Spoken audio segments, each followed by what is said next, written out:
Hello friends, welcome to அம்மா பொண்ணு சமையலறை. இன்றைக்கி என்ன நம்ம பார்க்க போகிறோம் அப்படின்னா, சிம்பிளாக ஒரு சிக்கன் கிரேவி எங்கள் கிராமத்தில் இருக்கிற வீட்டில் நாங்கள் செஞ்சுருக்கோம். அது எப்படி செய்யலாங்கிறத பார்க்கலாம் ஃப்ரெண்ட்ஸ், வாங்க. இப்போ பார்த்திங்கன்னா நாங்கள் எங்கள் கிராமத்தில் இருக்கிற வீட்டுக்கு வந்திருக்கோம். அங்கே இருக்கிற மாட்டுக்கொட்டைகளை மாடுக்காக கஞ்சி காசுற அடுப்பில் நாங்கள் இன்றைக்கி சமைக்க போகிறோம். சும்மா ஒரு டிஃப்ரெண்ட்டாக இருக்கட்டுமே அப்படின்றதுக்காக நாங்கள் ட்ரை பண்ணியிருக்கோம். பார்த்திங்கன்னா தெரியும், சுற்றி மாடெல்லாம் கட்டி வச்சுருக்காங்க, க்ளீன் பண்ணி எல்லாமே வச்சுருக்காங்க. கொஞ்சம் இன்ட்ரெஸ்டிங்காக இருந்துச்சு இந்த மாதிரி செய்கிறதுக்கு. இப்போ நான் அடுப்பில் 1 கிலோ அளவுக்கு சிக்கன் செய்ய போகிறேன். அதனால் நான் 4 டேபிள் ஸ்பூன் அளவுக்கு எண்ணெய் ஊற்றிருக்கேன். எண்ணெய் காஞ்சதுமே நம்ம 4 பச்சை மிளகா கீறி போட்டிருக்கேன், அதையும் சேர்த்துக்கலாம். இதில்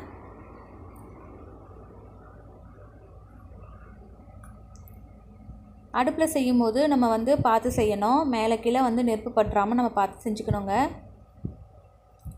கருவேப்பிலை கொஞ்சம் சேர்த்துக்கலாம். 4 மீடியம் சைஸ் வெங்காயம் அதையுமே சேர்த்துக்கிறேன். வெங்காயம் நல்லா பொன்னிறமாக வர வரைக்கும் நல்லா வதக்கி எடுத்துக்கலாம்.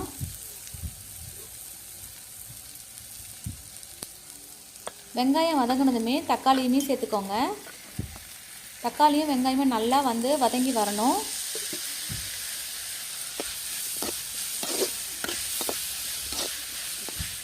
இது நல்லா வதங்கணும் அப்படின்றதுக்காக நான் கொஞ்சமாக உப்பு சேர்த்துக்கிறேங்க. 2 டேபிள் ஸ்பூன் அளவுக்கு இஞ்சி பூண்டு விழுது சேர்த்துக்கலாம். பச்சை வாசனை போகிற வரைக்கும் நல்லா வதக்கி எடுத்துக்கோங்க. இப்போ கழுவி எடுத்து வச்சுருக்க சிக்கனை இதில் சேர்த்துக்கிறேங்க. சிக்கனை சேர்த்துட்டு நல்லா ஒரு 2 நிமிஷம் மூடி வச்சுருங்க. அந்த சிக்கனில் இருக்கிற தண்ணியை நல்லா வெளியே சிக்கன் வெந்து வரும். அந்த அளவுக்கு நம்ம கொஞ்சம் மூடி வச்சு எடுத்துடலாம். இப்போ பார்த்தீங்கன்னா ஓரளவுக்கு வெந்திருக்கு. நான் இப்போ மசாலா எல்லாமே சேர்த்துக்கிறேன். குழம்பு மிளகாய்த்தூள் 1 டேபிள் ஸ்பூன் அளவுக்கு சேர்த்துக்கிறேன். தனி மிளகாய்த்தூள் அதுவுமே சேர்த்துக்கலாம். கூடவே கொத்தமல்லி பவுட்ரு அதையும் சேர்த்துக்கிறேங்க. எல்லாத்தையும் சேர்த்து நல்லா பரட்டி எடுத்துக்கோங்க. உங்களுக்கு கிரேவி கன்சிஸ்டன்சிக்கு வேணும்னும் போது நம்ம தேவையான அளவுக்கு தண்ணி ஊற்றி வேக வச்சு எடுத்துக்கலாம். உப்பு கரெக்டாக இருக்கான்னு பார்த்து அட்ஜஸ்ட் பண்ணி நீங்கள் சேர்த்துக்கலாம். நான் இன்றைக்கி கொஞ்சமாக தண்ணி ஊற்றிக்கிறேன். ஒரு 1/4 டம்ளர் அளவுக்கு தான் தண்ணி ஊற்ற போகிறேன்.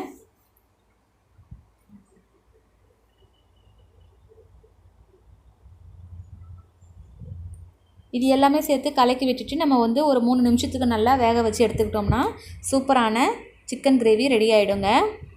கண்டிப்பாக இந்த எக்ஸ்பீரியன்ஸ் உங்களுக்கு பிடிச்சிருக்கும்னு நினைக்கிறேன். எனக்குமே ரொம்ப எக்ஸ்பீரியன்ஸ் புதுசாக இருந்துச்சு. அடுப்பில் செய்யும்போது நம்ம தீயை அதிகமாகவோ குறைவாகவோ வைக்க முடியாது. அதனால் பார்த்து பக்குவமாக தான் நம்ம செய்யணும். கேஸ் என்னும்போது அட்ஜஸ்ட் பண்ணிக்கலாம். பார்த்திங்களா, சூப்பராக ரெடி ஆகிடுச்சு. கண்டிப்பாக இந்த ரெசிபி உங்களுக்கு பிடிச்சிருக்கும்னு நினைக்கிறேங்க. பிடிச்சிருந்ததுன்னா அம்மா பொண்ணு சமையலறைக்கு லைக் பண்ணிவிடுங்க, ஷேர் பண்ணிவிடுங்க. மறக்காமல் சப்ஸ்கிரைப் பண்ணிவிட்டு பக்கத்தில் இருக்கிற பெல் பட்டனையும் கிளிக் பண்ணிவிடுங்க. எல்லோரும் இன்புற்றிருங்கள். நன்றி.